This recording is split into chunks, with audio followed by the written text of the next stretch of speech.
The diplomatic chamber aboard the sovereign vessel Talcreen had been designed for species from across 17 star systems. Its atmosphere processors hummed quietly, maintaining the precise mixture that allowed carbon-based lifeforms to coexist without environmental suits. Ambassador Vecthar of the Kresh Empire stood 9 feet tall, his chitinous armor gleaming under the artificial lights, mandibles clicking with barely concealed disdain. Across from him, Lieutenant Maya Rodriguez represented Earth, a planet the Galactic Council had recently classified as a Class 12 Deathworld. At 5'6", she seemed almost comically small beside the towering Kresh warrior diplomat. But those who had studied the preliminary reports on humans knew better than to judge by size alone. The tension in the room had been building for hours. The Kresh had demanded territorial concessions in the Outer Rim, claiming ancient rights to mining operations in human-colonized systems. Maya had refused, her voice steady and professional, citing the Covenant of New Worlds that protected late-stage colonial development. The other delegates, crystalline Zhreen, amphibious Quellan, and gaseous Vexori contained in pressure suits, watched the exchange with growing unease.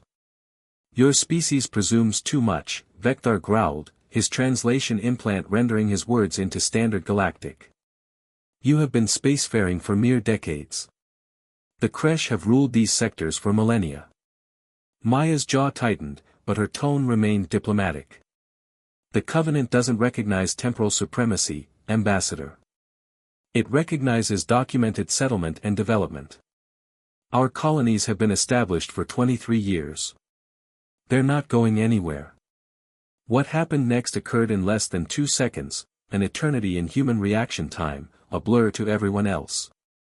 Vecthar's patience, already strained by what he perceived as insufferable human arrogance, finally snapped. He lunged forward with the speed that had made the Kresh feared warriors across 6 quadrants, his massive 4-fingered hand reaching to grab Maya by the throat, a traditional Kresh gesture of dominance that typically preceded submission or combat. His hand never reached her neck. Maya's training kicked in with the cold precision of Earth's military doctrine. Her left hand shot up, deflecting his wrist outward with a sharp strike to the pressure point where chitin met softer joint tissue. Simultaneously, her right hand secured his elbow. She pivoted her hips, dropped her center of gravity, and used Vecthar's own forward momentum against him.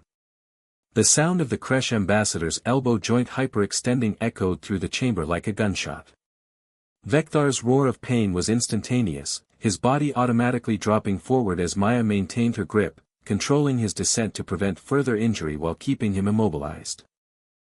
The entire exchange, grab, deflection, break, and control, had taken 1.3 seconds. The chamber erupted into chaos. Kresh guards reached for their weapons, but the Zhreen delegate's crystalline form flashed a brilliant warning color, projecting a kinetic barrier between the parties. The Quellan ambassador's translator squawked protests in 3 languages simultaneously. Maya released Vecthar and stepped back, her hands raised in a non-threatening posture, breathing barely elevated. "Self-defense," she stated calmly, her voice cutting through the commotion. Ambassador Vecthar initiated physical aggression. Section 12 of the Diplomatic Charter grants me the right to protect myself from assault. Vecthar clutched his injured arm, his mandibles quivering with shock and rage. He had fought in 17 campaigns, had defeated opponents twice his size, had trained in Kresh combat arts since his second molt. Yet this small human had dismantled his attack before his warrior's reflexes had even registered the defense. The head delegate, a elderly Zhreen named Crystallix, pulsed with authoritative amber light. "The security recordings will be reviewed. Ambassador Vecthar, you will receive medical attention. Lieutenant Rodriguez, you will submit your formal report." As medical drones attended to the Kresh ambassador, Maya stood perfectly still, her expression neutral. But inside, her heart hammered against her ribs. She had just broken the arm of one of the galaxy's most powerful military ambassadors. What the other species were only beginning to understand was that humans hadn't conquered Earth by being the strongest or the fastest. They had survived by being the most relentlessly adaptive, the most dangerously unpredictable, and the most willing to meet violence with overwhelming precision. In the diplomatic circles of the Galactic Council, a new understanding began to crystallize. Humanity's classification as Deathworlders wasn't just about the lethal environment that had forged them. It was about what that environment had created, survivors who never stopped fighting, even when the odds seemed impossible. The negotiations resumed 3 days later. The Kresh demands were significantly reduced.